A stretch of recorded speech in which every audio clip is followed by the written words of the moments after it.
What happened? There we go. What do you mean? What happened? We're live. Hello, everyone. We're good. Oh, We are back again with another Disney review. Today, we are up to number 14, getting through them, and we're up to Peter Pan in this very, very nice shiny green slipcover. This was an absolute joy to go back to today. I usually try and get them watched a couple of days before if I can, but stuff was happening this weekend, and and I've got I it get watched them today. watched 10 minutes before.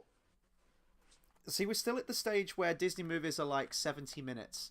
So it's nice. It's a brisk watch, but I know we're going to get to the point where they start pushing, like 90 minutes, like a little bit longer.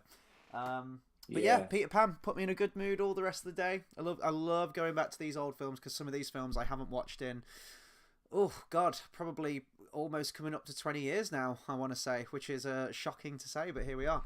We've We were already just got a saying that. comment, which is great. I'm just going to bring the We were chat just saying box that up about here. Lady and the Tramp, weren't we? How I think that's going to be not a first watch because I saw it years ago, but it's going to be like watching the movie for the first time. I guarantee. I mean, I don't know how many times you watched it back in the day, but I guarantee like bits will come flooding back to. I mean, you already know certain bits like the Siamese cats and things like that. Like you've seen that, but yeah, no, it's a really great trip down memory lane, and that's exactly why we're doing this thing. We were celebrating when video one went up. It was the 100th to the day. I think it was like the 100th anniversary of the founding of Walt Disney Animation Studios, and we've just been rolling since then. We're getting through all of them, so yeah, it's called 100 Years of Wonder. The whole Disney 100 Years things was last year, and shit, we'll probably go through the rest of this year as well into 2025. But we'll still call it the 100 Years of Wonder because the thumbnails all need to match up, otherwise my OCD will go crazy.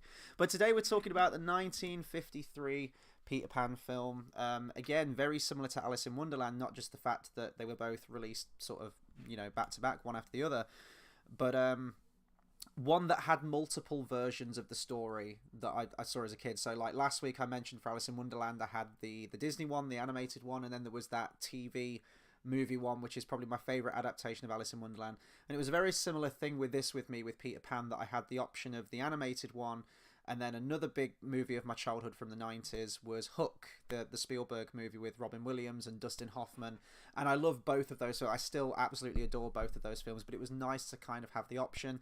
You have similar voice talent between the two movies, with your female lead with Alice and Wendy played by the same character, and Alice's sister in Alice in Wonderland and Wendy's mom in this one in Peter Pan. So yeah, similarities already.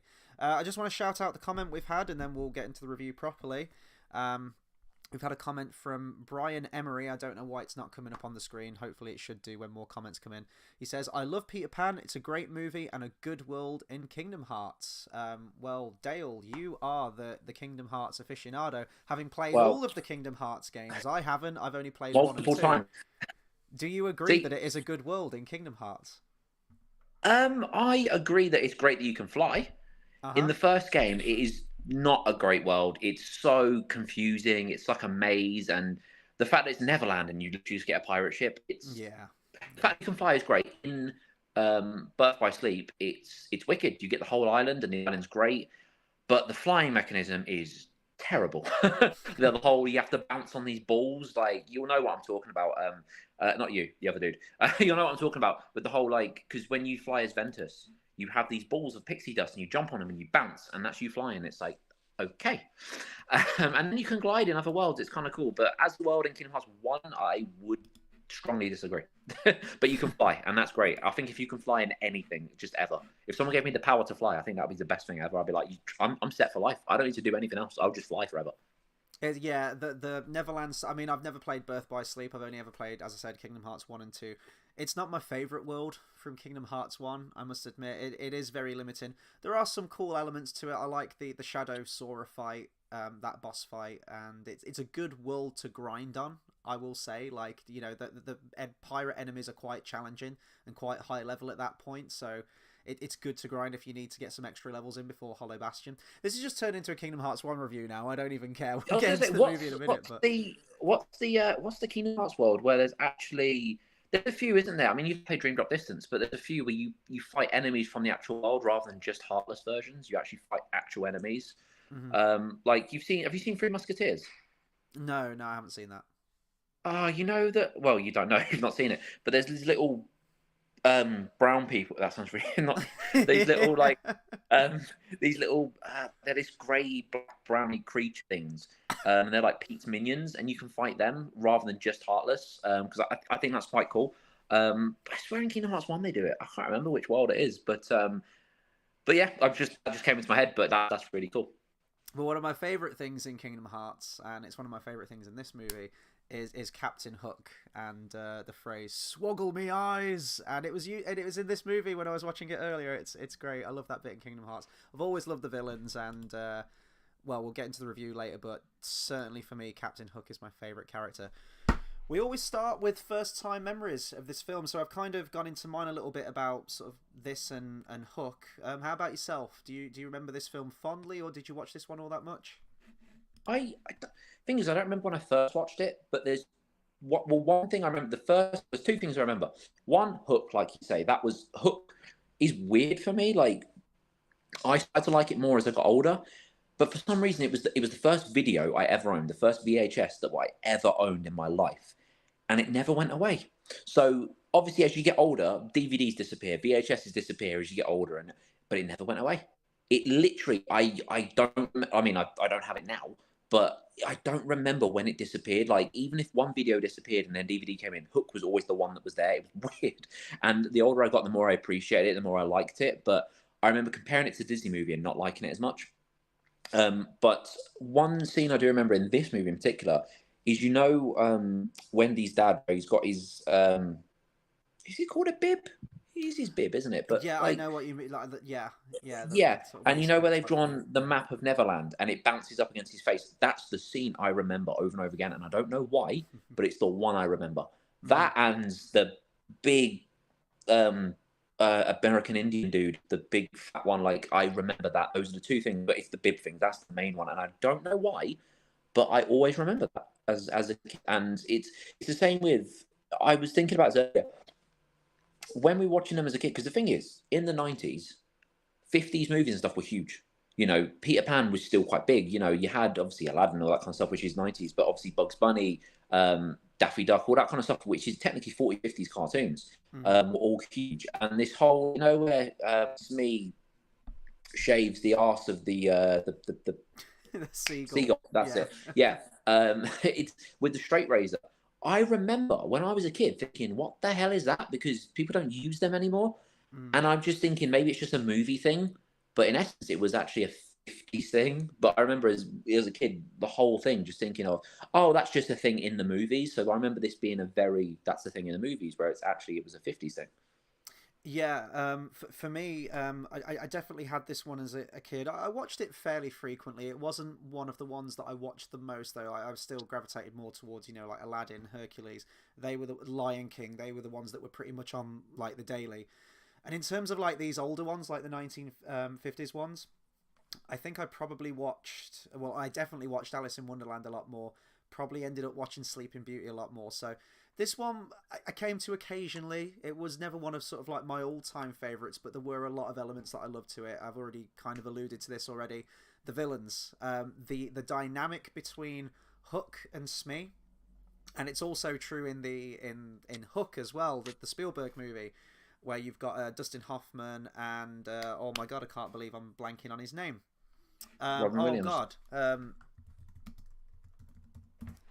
Let me Bob Hoskins, sorry, there we go. Like that dynamic between those two was great in that, and it's amazing in this. It feels to me almost like a Tom and Jerry cartoon. It's very slapsticky. The screams from Hook when he's trying to get away from the crocodile, like Smee, like all of that. Loved it as a kid, found it hilarious, and today there's a bit towards the end. We'll go into sort of like our favorite moments of the film later on, but it's still got a massive laugh out of me today. There's a little sound bite towards the end when he's fighting the crocodile that always cracks me up. It's great slapstick. It's really well animated. But the actual character of Peter Pan himself, I always was just kind of irritated by. And I know he's like meant to be a bit of an obnoxious character, like that he hasn't grown up. Like that's in essence his character. But I just always found him a bit like of a goody two shoes, and I guess I just wanted to see the villains succeed at some point because pirates were cool. Everyone fucking loved pirates as a kid, and you got Captain Hook and his crew, so I loved all that stuff. But I remember loads of adaptations of Peter Pan sort of growing up. There was those two, and then probably, oh, did it come out in like '03? There was another live action Peter Pan movie that came out, and it was Jason Isaacs as Hook. Oh, it had like a really nice piece of music to it when they flew to Neverland. I've forgotten who directed that movie, but see, I would have still been quite young when that came out, so there was the story of Peter Pan was just like firmly in my mind. But yeah, I always enjoyed this film. Some of the songs always stick with you, the kind of earworms. You mentioned about one of them. You had to sing it in school or something, like in primary school. Was that following the leader? I didn't have to sing it in school. I think it was more like the whole following the leader. Like it was, if you ever walk in a line, people would just sing it. Like it was just a thing. Mm-hmm. I don't think our teachers ever told us to sing it, but it was just one of those things of just you just did. So I always find it cringy. It's just a cringy song, and I think for that reason, I don't. And I don't. Right, I don't dislike the music in this. It doesn't. It's very.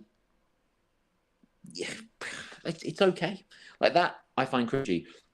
You know what's the song they sing with the people and the Red Indians? What's the song they sing? Oh, what Made the Red Man Red?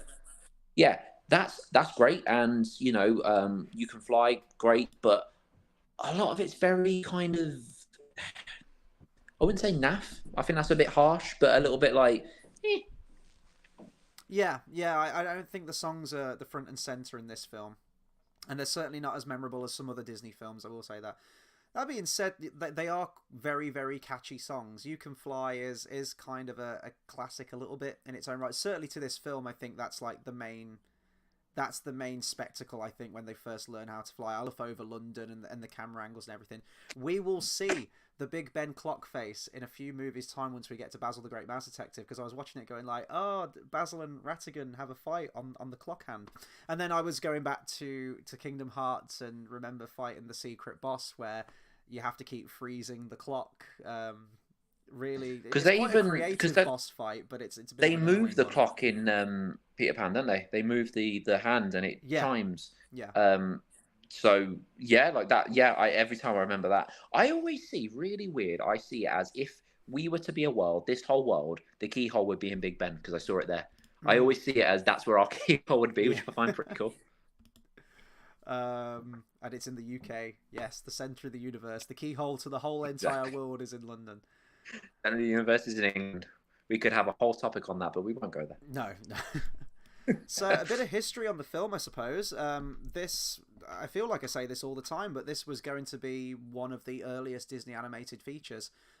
Walt Disney was already considering making this movie in sort of like the mid-30s, and he tried to purchase the rights to Peter Pan, the animation rights, and the film rights, or at least the live-action film rights, belonged to Paramount Pictures. They'd already purchased them. And then in 1938, Disney managed to work something out with Paramount Pictures and acquired the animation rights. And production went in the next year, I think. They started the preliminary stage in their development of the film. And then, as we've mentioned, World War II happened, the attack on Pearl Harbor, and the military came in and was like, we're taking control of the animation studio, and you will make propaganda movies, and you will do what we say, basically. All these package films. We've already reviewed all of those. We've said what we needed to say on those. And then the bank was like, you need to stop production on all of these features. But I think they did allow the continuation of Peter Pan. Suffice to say, the production, like many of the films around that time, like Cinderella and Alice in Wonderland and Wind in the Willows, it was stop and start because of all of this other stuff that was going on.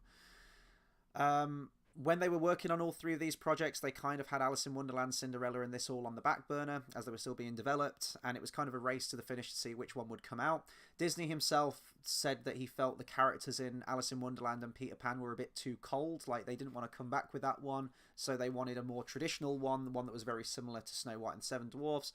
So we got Cinderella, Alice in Wonderland finished production straight after that, and then this one came out 2 years later, although I think it was finalized in 52. I think it was just released in 53, but it's quite a big one, this one. It's kind of a little bit of an end of an era, I suppose, in some way, for some of the elements of what we've reviewed so far. So it marked the last Disney film in which all 9 core members of the animation team, which were referred to by Walt Disney as Disney's Nine Old Men. It was a collection of core animators, and they worked in the studio from the 20s to the 80s, but it was all of them together.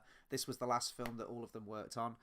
And also, I kept wondering this, and I think I mentioned this a few weeks. I was always surprised that at the beginning of all of these old school Disney films, it was RKO Pictures, RKO Presents, and I was always wondering which Disney film would be the last one that had the RKO thing. And it's this one. Soon after that, Disney founded his own distribution company, so we'll get that next week with Lady and the Tramp. That'll be the first one in its own distribution company. So yeah, a couple of like final things with this movie, I suppose, in that way. Yeah, it was. The thing is, this movie I feel is very. It's a nice. Not I don't know. I'd say bedtime story. It's got that kind of feeling to it. You know what I mean? It's a Yeah, yeah. nice because, like I said to you before, it kind of reminds me of Recess a little bit. Like the whole thing is they're all playing a game. They're all just playing games. Like when Captain Hook captures Tiger Lily, it's like a nice little game. It's a nice. I feel like the whole thing is just a nice little bedtime story. There's all these little segments, and it's just kind of nice. And it's just like, Captain Hook. Like he's not. I mean, he's a villain, but I don't see him as a villain. I see him as just he's there for comical effect. It's all very playful. The whole movie, so I think it's quite nice.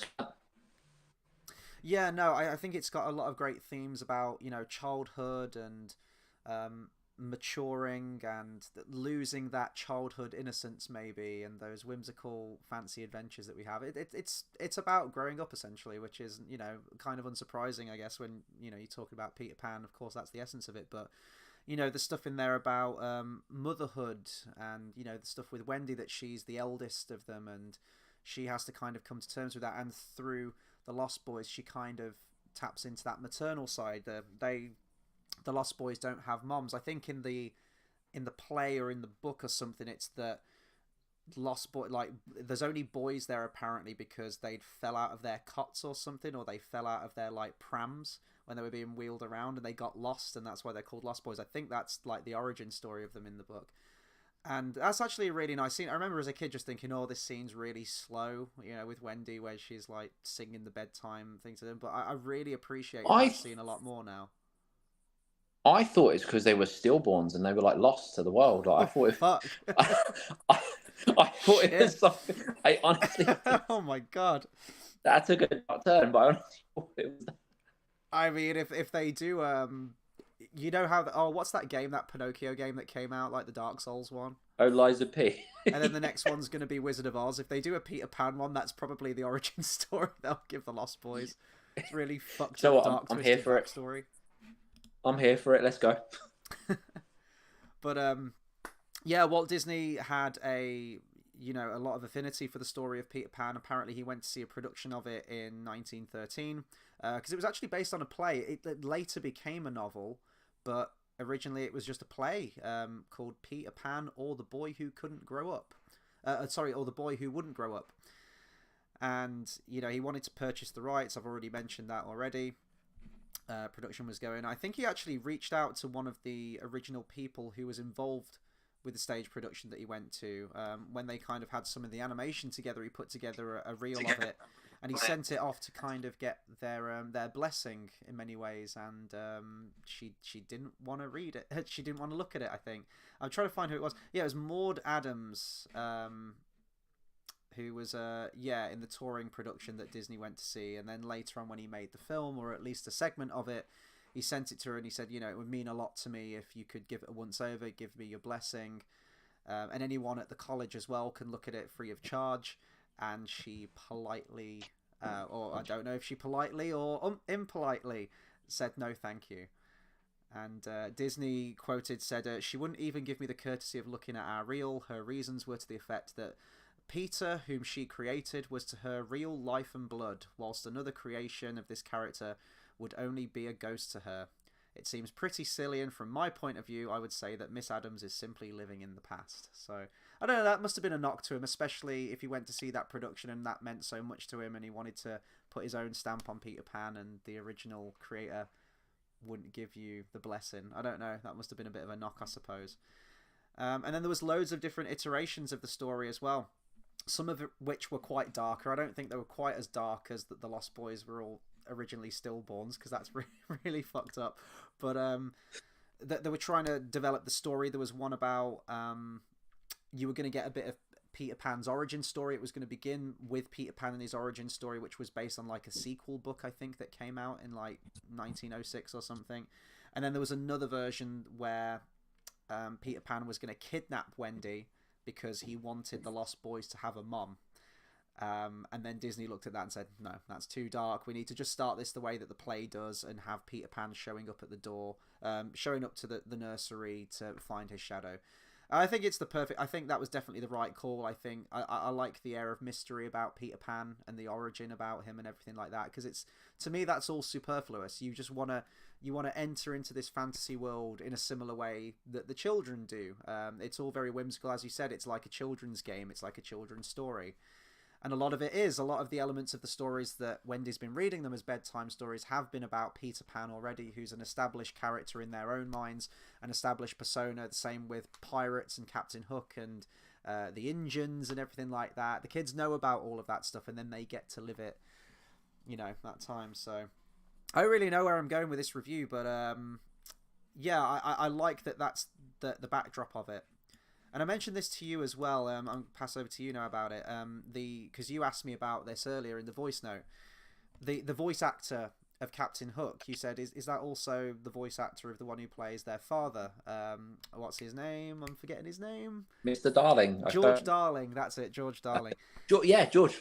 And it is, and I love that that's the case, because at the beginning of the film, the children kind of vilify the father a little bit. He's kind of like the pompous one. He's the one who's very serious, no nonsense. This is the weird thing, because doesn't that kind of give a vibe of, not it was all a dream, because that sounds too cliche, but you know what I mean? Like, Captain Hook's the bad guy, and it's a kind of like, they see it as their dad who, you know what I mean? It gives that kind of vibe, which is really, really cool. The whole, you know what I mean? Like, it's not real. It's just their imagination. They're playing a game. And what they've done is just imagine this pirate as their dad, which, their dad is a pirate, which is actually like a really cool concept. Mm-hmm.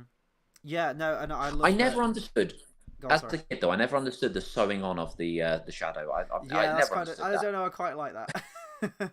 Yeah, I mean, it's cool. And it's one of those things that doesn't make sense. You just don't make sense of it. But I remember as a kid, I always thought, what? It was the one thing. I mean, I can always understand. I mean, Peter Pan flying, that's cool. I never questioned that. But sewing on a shadow, I was a bit like, eh? It's like, hang on now. Yeah, exactly. I've got limits. I do love that whole scene, though, at the beginning. And I was watching it today, the You Can Fly scene, and just all it takes is a little, faith and trust, and just a little bit of pixie dust. And I was like finishing the lines before the character said them, because it all came flooding back to me. I don't know what it was. Like, I just got a little bit misty. I don't know if I'm getting a little bit sensitive in my older age, or if it was, I don't know, it triggered some kind of like nostalgic Speaking memory of that, for me, that scene. It's not really related, but I've never cried at any movie yet. Just speaking of that. You are no movie ever? No movie ever. The closest I ever got was Toy Story and Marley and Me, because a dog died and I love dogs, and that's the closest I got when I was like, and you know, weird thing about Marley and Me, my ex, who is such a narcissist, literally got me to watch it because I didn't cry, and she went, I really thought you cried. I put it on because I thought I wanted to cry at a movie. I went, thanks for that. Wow. But I've never cried at a movie. So the point is, when you say I got like steamy eyed and stuff, I'm like, no, I get the feeling, but I've never cried at a movie. I felt sad, but I've never cried. I've cried at loads of movies, man. Like, if people are watching and you comment what movies have made you cry.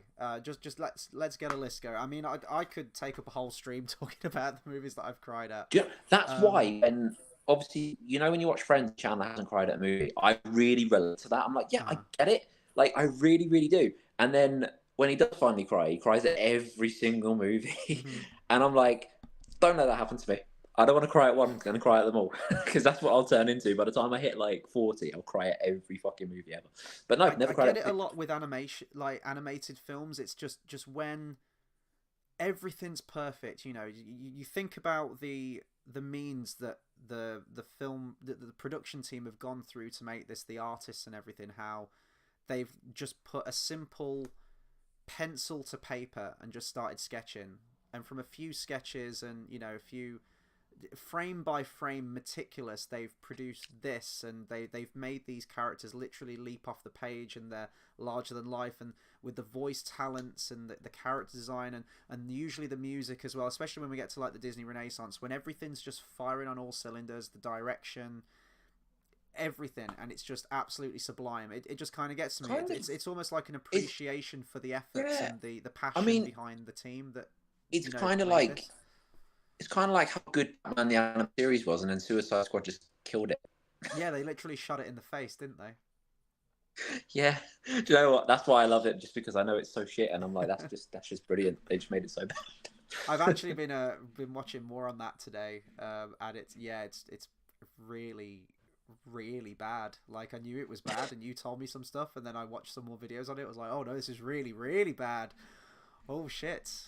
The thing Internet is, at connections least with dropping as well, and you can't play the game because it's all online. And yeah, at least with Disney, the good thing is, I mean, they have had sequels here and there, but I think the good thing is haven't they've never ruined a movie. Like, you've had some sequels, and there's some questionable sequels, but I don't think any time I've ever seen them really ruin a movie. are you Like talking about the Cinderella, straight to DVD sequels, straight to video sequels? yeah, I don't think, because the thing is, a lot of things you get, like, they ruin the story, they do that. I think Disney's been very good. I know what you're going to say, and I think Cinderella's one of them, but I just Absolutely think not. that Have you seen Hunchback of Notre Dame 2? okay, this might be why, because I have seen a couple of Disney Oof. sequels, but like Aladdin or whatever, that might be why. Have you But seen Pocahontas 2? Have you seen Mulan 2? I Oh, didn't know there was a post to. yes, there was. Okay, Journey of the New World, or so, I can't even remember what it's called. Journey something, just really cliche fucking titles. Um, if you thought that the romance between Pocahontas and John Smith was really sweet, well, don't watch the sequel, because it undoes that in like the first 5 minutes of the movie, and she marries someone else. It's a wonderful story. Um, wait, what? Say that again. What? I said if you really enjoy the That romance no, between, I know what you said, but what? yeah, she marries someone else like almost instantly, Oh, that's sad. and it's just, oh, remember when they had that like connection in the last one? Yeah, no, apparently not. That just how it be. That just be how it do sometimes. Yeah, but I mentioned earlier the voice of George Darling being the same as Captain Hook. I like elements like that. It's the same kind of like Alice in Wonderland thing. Well, it depends on the adaptation, I suppose. But how things in the everyday life, like the real world, whether it be people, friends, parents, stuff going on in their lives, it manifests itself in certain way through the fantastical characters in that imaginary world. So the kids view their father as this pompous villain who's like the killjoy, who's wanting to end their dream, you know, end their dreams of Peter Pan and things like that, and that kind of manifests itself into Captain Hook. And I like that it's the same voice actor. I really do. Like, even as a kid, you might just be kind of aware of that. Like, you won't know like the cast or anything like that. You won't go that in depth, but you might subconsciously connect the dots that the voice is very similar, perhaps. But Captain Hook in this film, I just want to say, like, Hans Conried, I think his name is, who was the voice actor for Captain Hook, absolutely fucking outstanding. I absolutely love Captain Hook, and it's weird. Like, I loved him in this film, but when I'd rank my favorite Disney villains of all time, your camera's gone off, by the way. I don't know if that's intentional or what, but we're looking at a black screen at the moment. He was never, I'd never sort of like rank him as highly compared to some of the other Disney villains. So I'd always have like Hades or Jafar or Scar or whoever it happened to be. They'd always be top tier for me, and I'd never sort of like rank Captain Hook in that. But the slapstick is amazing. The voice actor, the mannerisms, the animation on the character, everything's brilliant. And they did the live action footage again. Which I guess I never realized that they did it for like so many of these earlier Disney films. I don't even know if they still do. I guess there's like motion capture technologies now. They probably do if they ever need anything like that. But apparently Hans Conried did all the voice, like did all the dialogue and everything that he needed to do for the voice in a matter of days. but then he stuck around for like an extra 2.5 years as the film was in production to do all the live action filming and stuff for reference for the animation, which is really cool of him. And I checked to see if he did any other Disney films after this, if his voice cropped up again anywhere, and I don't think it does. I think he was a one and done with Captain Hook. And he's great. Like, the whole Mr. Smee stuff, the bit where he gets shaved is brilliant. Everything with a crocodile. Smee! That's one of my most memorable things. Yeah. The shaving bit, for some reason. I watched it again today, and I was like, I know this bit. This bit's a thing. And one bit I completely forgot about till today, which just absolutely killed me, was where you've got the guy on the crow's nest of the ship singing a song, and Captain Hook just pulls out a gun and just shoots him dead off the top of the ship. I completely forgot about that bit. I laughed so much at that. That was good. I like the bit where Peter Pan, Captain Hook tells Mr. Smee to put Tiger Lily in the water. When the tide comes in, she's going to be drowned unless she gives away the whereabouts of Peter Pan. And Peter Pan's throwing his voice, and Peter Pan says, release Tiger Lily. And then Captain Hook's like, what the fuck are you doing, Mr. Smee? Like, take it back, I didn't say that. I like that bit. And just everything of the ending with the crocodile. My favourite bit of the film, and I guess I forgot about this bit as well, but my favourite bit, and I almost corpse laughing today, it's where the crocodile has got Captain Hook in his mouth, and he like snaps his jaws, and it sends Captain Hook flying, skimming across the water, and he's like, Smee, like over the water. I fucking lost it at that bit. I thought it was great.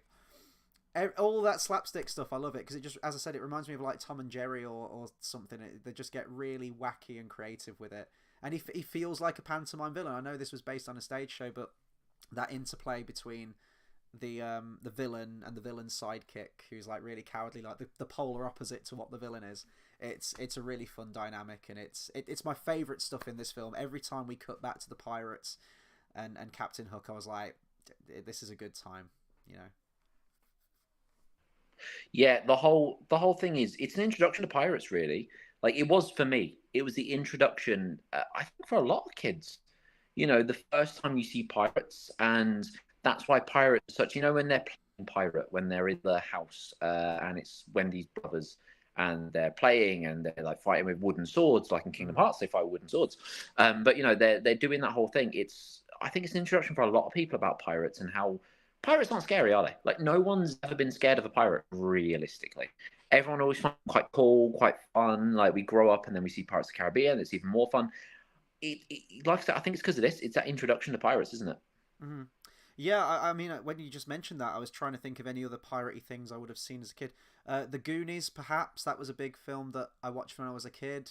And, you got the pirate ship. I mean, it's Captain all about Pugwash. Pirates. Captain Pugwash. Muppets Treasure Island, this, Hook. So there were quite a few, and as you said, as you get older, you get Pirates of the Caribbean in 2003. Was it 2003, the first one, I think it was. Christ almighty, that's terrifying. So yeah, like, and just I remember 21 years ago. Don't you dare. Oh. And I remember dressing as a pirate as well at some point. I don't know if it was like a school thing or like some kind of fancy dress thing. I remember having like a plastic hook. And I did that too. Yeah, I dressed as Captain Hook, and I won a fancy dress competition. The Buccaneer outfit with the big sleeves, and you had the hook. Yeah. Good times. Good times. I know. I won a fancy dress competition, and the year after I lost, I came second to someone who dressed as Rupert the Bear. This wasn't like last year, by the way. This was when I was like 4. It's a long time. Load of like 30-year-olds dressed as Rupert the Bear. No, I was like 4. We just had another comment come through, which is actually appearing on the screen now, which is nice. I don't know why it didn't do it for Brian's one earlier. Derpy Entertainment says, this movie is great, but there are some things that are outdated in terms... Outdated in terms? In terms of what? Did it cut off your... Well, actually, that's probably a good jumping off point. We should talk about that now, shouldn't we? The very, as of the last few decades, very controversial moments and certainly song in this film. What made the red man red, and the depiction of Native Americans in this film. Where do we begin? We begin by saying everything's controversial in 2024. Like, that's where we begin. Yeah. I never had a problem with this as a kid. I thought they were cool. I loved the Chief's voice. the song is probably the best song in the film for me. I love You Can Fly, you know, that's a classic in its own right for the film, but what made the Red Man Red is an absolute foot tapper. You've got, and you mentioned it earlier, we were chatting on voice note before we went live. You've got that drum beat like dun dun dun dun dun dun dun dun dun bum That was bum I bum love that. bum bum. It's a great melody. It's such a cool song, and I really like it. And you could probably look at it now and just go like, oh yeah, you know, stereotypes and everything like that. But stereotypes have been done with everything, and Stereotypes it exist. never comes across to me as like really mean spirit or anything. I just thought they were kind of cool, and apparently I didn't know this. I don't know if they still do this, and I don't know if they've done it on Disney Plus. I hope they haven't. But in TV airings of the film, they removed that song. They removed that scene entirely. They didn't in Disney Plus because that's where I watched it on, Oh, and okay, okay. they just put the disclaimer thing at the beginning, which they've done with all the movies, So but they silly. haven't removed it. It's absolutely so silly. I just people just need to relax a little bit, I think. Now, don't get me wrong, in Disney's history, there have been some very, very, very sort of like vivid depictions of racism and stuff. We talked about that with like Fantasia, that one centaur thing. And I don't agree that it should be like edited out the movie. Like, just let it be a product of its time, move on from it and learn from it. But you see all the cartoons, Looney Tunes, like everything was doing it, and I don't condone that stuff, but it is very much a product of its time. I just didn't have a problem with it in this, and I still didn't today. I thought they were I cool. don't think anyone with a sound mind has a problem with it. No, I think yeah. it's one of those things. Like I say, stereotypes exist, and that's what American Indians are like. Like this is going to make me sound really bad, but I'm going to say anyway. But I told you about the whole. When I went to that restaurant. This was about 10 years ago now. This was more than that. I was like 20. I want to say 20 years ago now. Actually, I was about 9. Mm-hmm. I went to a Turkish restaurant with a turban on because that's the kind of shit I do. And my parents never batted an eyelid. They just went, "Yeah, cool, you do that." Like, do you know what I mean? No one gave a shit. And I went there, and I kid you not a single one of the workers there, or anyone that was Turkish, gave a shit. They thought it was really cool. Mm-hmm. So the point is, no one cares. Racism is me, not giving a black person a job because they're black. That's racism. Talking about like having the black person run faster than the white person in a cartoon is just a stereotype of black people run fast. That's it. That's literally it. Mm-hmm. Like, you know what I mean? It's stupid. Yeah, I think people just need to relax a little bit. Well, we're gonna have the same thing next week with the Siamese cats from Can't wait Lady to and the bitch about Tramp. that. And Right. we're gonna say we'll raise the same point. I'm gonna say exactly the same shit as I have this week. It's people just need to relax a little bit. It just gets really out of hand. Do you know the great thing? This is the great thing about stereotypes, though, and this is where stereotypes are great. Is especially when you're a kid, and if you dress as a Red Indian and you go around going, "Oh," all that kind of stuff, it's fun. Like, that's the great thing, and it's not, kids don't do it to be harmful. They're not racist. They're doing it because they're actually thinking this is so cool. In a way, isn't that a good thing? Saying this is actually a cool thing they like about you. You do that kind of shit, and they're like, that's what it is, and that's the great thing about stereotypes. You can not even just make fun of it because kids aren't making fun, but like literally just act that out. Whereas nowadays you can't do that. We're at a point in time where they're removing washing machines from fucking animation because they're scared that kids will fucking crawl into it and hide. I'm sorry, but if your kid does that, you need to judge parenting skills, not fucking Disney. Yeah, Like, I mean that's Darwinism right there, as far as I'm concerned. But yeah, I mean that's natural Lilo selection. and Stitch, isn't it? I didn't even know about that until fairly recently that they'd gone back and re-edited that film. Absolutely fucking laughable. It's just, and I think things are probably going to get worse before they get better. Derpy Entertainment said, "I love this movie to death ever since a kid." Yeah, I think it's a great adaptation. I've heard that it's not exactly faithful to the source material, but that's kind of the case with a lot of these Disney films. They're not 100% faithful, or they'll change something to have a happy ending, or they'll remove some of the dark elements out there. But I think the heart's in the right place. Some of the messages might not be in there because the book's a little bit more forthright with its messages or whatnot, or the messages are a little bit clearer in the book, and because they're cutting huge elements out for the Disney film, maybe not all of those messages and themes of the story can translate, but I think you get enough, and I think that it tells I think it does exactly what it needs to with the story. I think you get everything from it, and that beautiful scene at the end, it's one of my favorite scenes in the film where George sees the pirate ship in the sky, and in that moment he's taken back to his youth as well, and he remembers in that moment what it's like to be a kid, and that's when the whole family becomes close at the end. It's a wonderful ending to the scene, and as you said, you could infer that it is like, oh, it was all a dream, because it's just a clouds in the sky that look like a pirate ship. It's not actually a pirate ship. Or could it be a pirate ship? You can interpret it both ways, and I like that. So Derpy says, I prefer Hook though, and Return to Neverland. Yeah, so it's worth mentioning this was one of the ones that got a Disney sequel. I didn't like Return to Neverland. I bought it and I watched it. I think I watched it once. I went cinema to see it. Instead of a crocodile this time, it's an octopus that does the it pops its suckers instead of having a clock, because we got to do exactly the same thing as the crocodile. I remember Wendy having a daughter. Yeah, I remember, because wasn't it in during the war? Like they hid in like the bunkers and stuff, and then I think so. Because I remember going to cinema to see that when it came out with my mum. It was like what, 2004? I think that came out. It was something like that. I can't remember. It might have been before that, 2002 or something. Yeah, but I remember with my mum, and I was obviously a lot younger. And at the end of every movie, every time I went with mum, she would always say, "Did you enjoy that afterwards?" And I remember her saying that, and me going, "No, I didn't." It was short, and it was like, let's show daughter around Neverland, so show her Tidy, show her this, and it's so we're literally just going to relive all the shit we already seen. Like it was naff. Like I don't have a good word to say about that movie at all. Yeah, I remember having the same thing when I went to see Jungle Book 2. I was like, I love Jungle Book. Oh my god, there's a sequel. And I think I'd already seen like a bunch of the Disney sequels at that point and hated near enough all of them. I don't know what possessed me, and I think we just went to see Jungle Book 2. We came out like that. That was really fucking bad, wasn't it? Because I can't wait to get to Jungle Book. That's one of my favourites. I'm trying to think of anything else we could say about this. I mean, there's some other scenes in the film we haven't talked about yet. I was just reading here that in earlier drafts of the script, there were going to be more scenes involving the pirates and the mermaids as well. There were going to be scenes that were very similar to sort of like the dwarves' shenanigans in Snow White and the Seven Dwarfs, but ultimately they were cut for pacing reasons. I don't. It reminds me of a dwarf. Smitty. Well, he reminds me of a dwarf. They actually based his likeness off. Let me find it right here.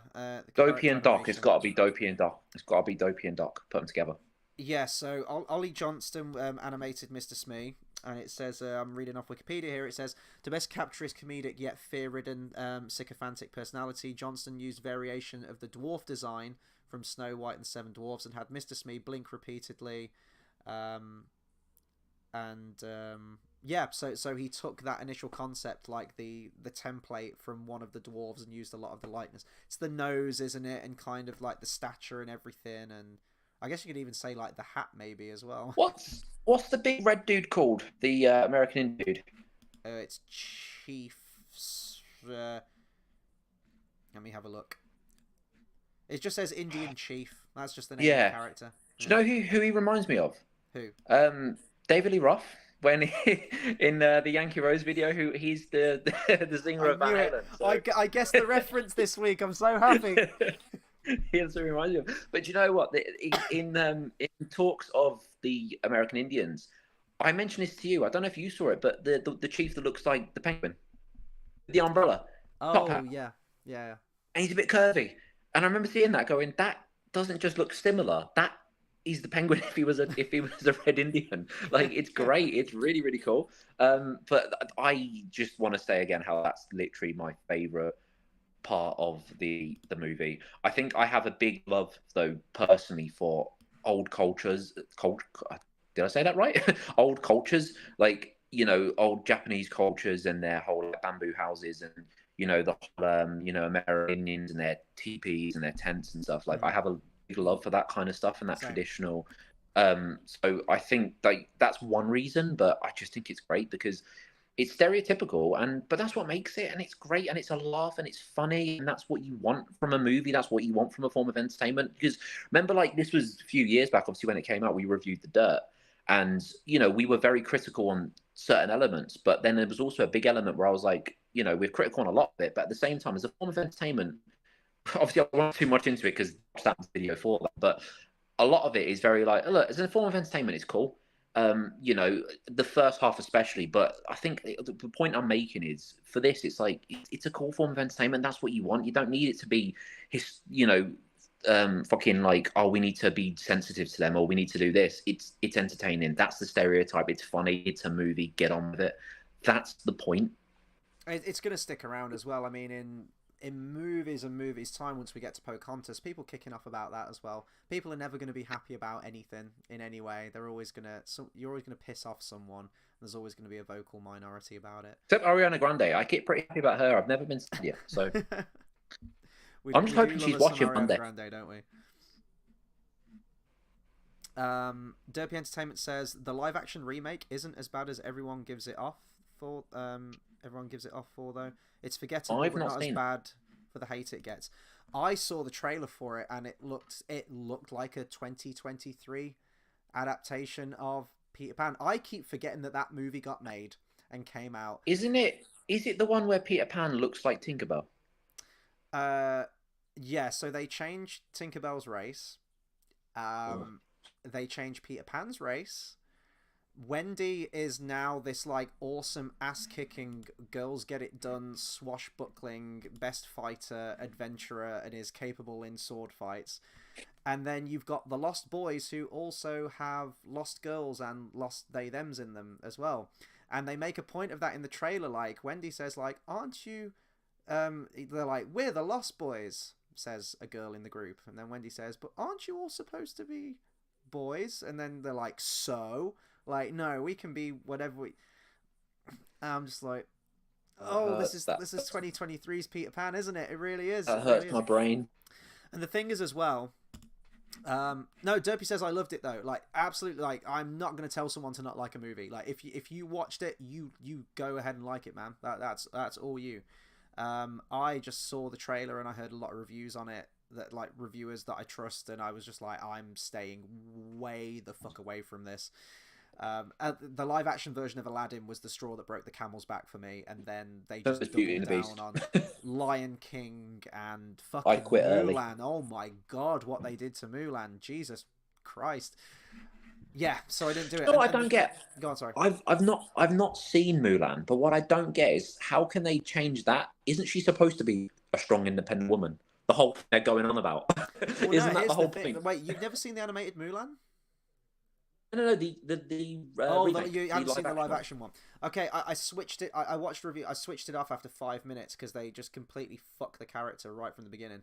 In the animated one, she is in a patriarchal society where women are meant to be good wives.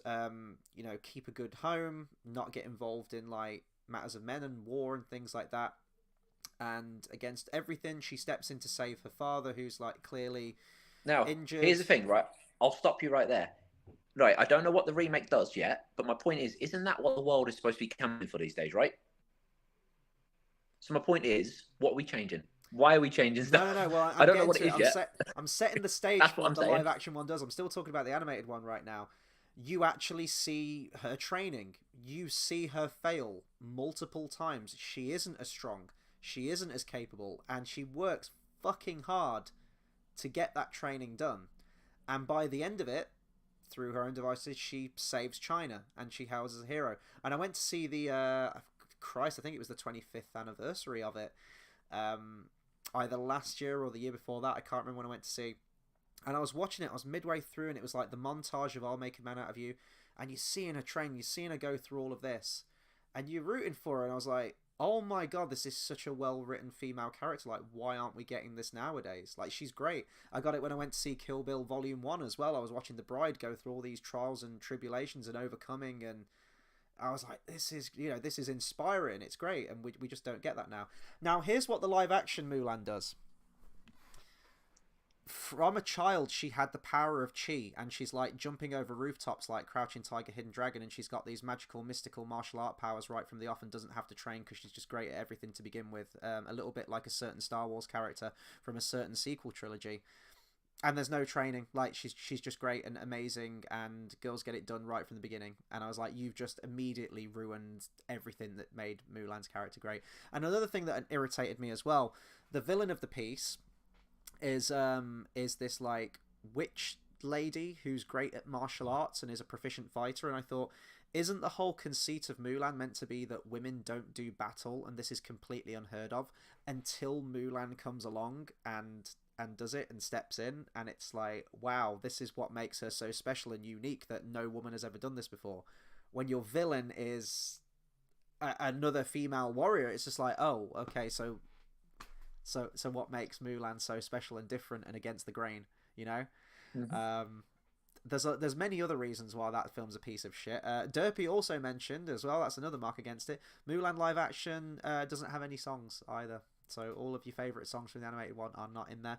That wouldn't necessarily even be a problem to me if they went with like a serious war, like Chinese war movie. Like that would have been cool if they'd have gone like grounded with it, but still maintain the integrity of the characters and the legend of the character, you know. But anyway, this isn't a review on Mulan, but the point is very much there when we look at the live action version of this film. Disney said that for the role of Wendy, he wanted a gentle and gracefully feminine voice, and that is the character of Wendy. She is that symbol of femininity and motherhood, and she's a crucial part to the film, because it is very much, you know, like, oh, boys fighting and swashbuckling and arguing and everything like that, and she is the voice of reason. She is the one who controls them, who nurtures them, and throughout the course of the film, you know, reaches that level of maturity. When we see her at the beginning of the film, she's still very much in that in-between period of, she's still into like the childhood fairy tales and everything like that, but she is aging, and they say, you know, you've got to grow up, Wendy, you're the eldest, you've got to set an example. And we see her do that through Neverland, and not in sort of like a vindictive or spiteful way where she's saying, you know, your dreams and your fantasies of being a pirate or whatever mean nothing, but she's there for them, and the Lost Boys kind of get a mom in that scene, and it's a really crucial part to her character, and she's an integral part in the film. But guess what? She is kind of like the damsel in distress at the end of the film, because guess what? Fucking Wendy doesn't do battle. She doesn't do sword fighting, and that's fine. Does that diminish from her strong feminine energy? Does that mean that she's a terribly written female character if she can't sword fight? No. She has strengths in other ways, and I wish modern movies would realize this. It's so frustrating. Like, you don't have to make Wendy a fucking ass-kicking badass for her to be a strong, good female character. Do you know who we've not ever spoken about in this? Tinkerbell. Tinkerbell, yes. Yeah, go for it, man. We haven't mentioned her. Did you ever see the Tinkerbell movie? They did a lot of them, didn't they? No, I haven't seen any of them. Saw Was it like one. It was like CGI animation or something? Yeah, wasn't it was shit. I saw one. I can't remember which one it was, but yeah, it was crap. I think it was the one that was, you know, the first one, Tinkerbell or whatever. Yeah. It was crap. It was terrible. But the thing is, I think it's because it gave her character, and the point is she's supposed to not talk. She's supposed to be that jealous. Everyone can relate to her having a, you know, bitchy, jealous, narcissistic girlfriend. Like, everyone can at some point. Like, you know what I mean? Exactly. And but the point is, you know, that's her. We don't need a personality. We don't need her to talk. We don't need this. She just is that character, and yeah. And I think she is probably the reason there's a lot of narcissists out there. It's her fault. I've known people in the past that say have compared themselves to Tinkerbell in a positive way. I'm like, okay. I do really like the animation though on Tinkerbell, like the facial animations and everything, and considering the character doesn't really, well, she doesn't have any spoken dialogue, you get everything you need to from you know how she's acting, when she's like folding her arms and scowling and everything. Like, it's really well done animation. Mm-hmm. Yeah, so I like the mermaids as well. Tinkerbell. The mermaids, when they go, we're going to drown Wendy. Just straight up, just like, we're going to drown her. That's it. There's no beating around the bush. It's great. We were going to drown her. Okay. and certain things like that I was seeing, I was thinking, oh, Little Mermaid, you know, Little Mermaid in movies time. What else? The sound of the crocodile's jaws clashing is the same as Maleficent dragon form jaws clashing. You'll hear that sound effect a lot of times. I feel like there was another sound effect. The voice of Smee was the voice of the White Rabbit and the Dodo in the previous film that we had, so there was that connection there. So there was a few things I was noticing throughout, and I was like, okay, we're gonna get there at some point. And here's the thing, like, all of these things that we mention might not even have gone through the animator's mind when they were animating Little Mermaid 30 years after this. But watching them all in a row, it's just I'm just picking up on some of those things as we're watching it, and I'm just like, oh, mermaids. I'm gonna tuck that away for when we get to Little Mermaid a little bit down the line. I try to think of any other characters we can talk about in this. I've talked about how great Mr. Smee is. The crocodile stuff Tiger was really Lily. fun. Tiger Lily, you really like Tiger Lily? Go for it. Yeah, she's my favorite. I just think she's really cool, just because she's just this innocent, and I think she is the reason I see it as a like the whole thing. Like they say, the kids playing a game, because when she's like being taken by Captain Hook, like she doesn't give a shit. She doesn't care. Like, you know what I mean? She's got that anchor on her, and realistically, it's quite dark. She's going to be drowning in the water, but she doesn't give a shit. And I just think it gives that whole kind of like, it's a game. It's all being played realistic, because Peter Pan's going to save her. There's no real danger. I think the whole thing as a concept of it is just a children's kind of game that's being played, and I just think it's really cool. But I think I like her because I like the Red Indians, and I just think that she's like the little Red Indian princess. You know what I mean? I just think it's a really cool concept. Mm. I tell you one scene that I completely forgot about in this film. It's when Captain Hook plants a bomb in Peter Pan's house, like a little present. I totally forgot about that scene. I forgot that he planted a bomb there. There was a few different alterations from the source material, or at least like initial concepts, where Tinkerbell, out of her own volition, was going to tell Captain Hook the whereabouts of Peter. Whereas in the movie they changed it because I think Disney thought that was out of character for Tinkerbell. So in the movie he has Captain Hook kidnap Tinkerbell and coerce her and convince her to tell him the location. So there's little tweaks there. I think in the original play, there's a part where Peter Pan, I think his medicine gets poisoned or something, and then Tinkerbell drinks it to spare Peter. I think this is in the stage show actually. I think he gets poisoned. Tinkerbell drinks the poison before Peter Pan can, and then in order to resuscitate Tinkerbell, I think there's like an element of audience participation. They say, oh, if we clap really loudly, she'll come back to life. And then Walt Disney was going to try and work that in, but he was like, this is going to be really difficult to achieve in a film, because you can't have that, you haven't got that audience participation to do that. But I don't mind some of the changes like that. I think, seeing what some of the original things were. I'd quite like to read the original book, maybe. That goes for quite a lot of these Disney films that we see, to see what the differences are. But I'm fine with Disney just kind of taking the concept and doing his own thing with it, because they're still really good, fun films in their own right. I really wanted to see more of Neverland, though, when I was watching this. It looks really tiny when you see it from a bird's eye view, like the little island. I'm like, are there other places? Is it just an island and then a great big ocean? Is it like Destiny Island from Kingdom Hearts? Yeah, it's just there. I don't think it needs to be any bigger, though. I think it's like I say, it's a kids' game. It doesn't need to be any bigger. And also, I think it is. Maybe it is what you believe it to be. It's one of those. Mm-hmm. Whatever you want it to be, it is. Maybe it's that. I guess we've talked about music as well. So Sami Khan did a lot of the songs. There was a lot of composers on this thing. A lot of the melodies, actually, we talked about this last week, were written originally for Alice in Wonderland. Even though they didn't have lyrics, it was just a melody. For example, the melody for The Second Star to the Right was written for Alice in Wonderland, but it was going to be called Beyond the Laughing Sky, I think, was repurposed for this. And Never Smile at a Crocodile, the melody for that was written for Alice in Wonderland as well, for the Lobster Quadrille, which was never used, was moved to this. And Never Smile at a Crocodile, which is actually probably one of the most enduring songs from this film, I think. I think it was covered by a bunch of people, lyrics were added to it. And I remember people singing it almost like a nursery rhyme to me as a kid. So it must have blew up at some point. What Made the Red Man Red is probably my favourite song of the film. It's certainly the most catchy, but You Can Fly is that's the classic one to me. It's the one that gets reprised at the end.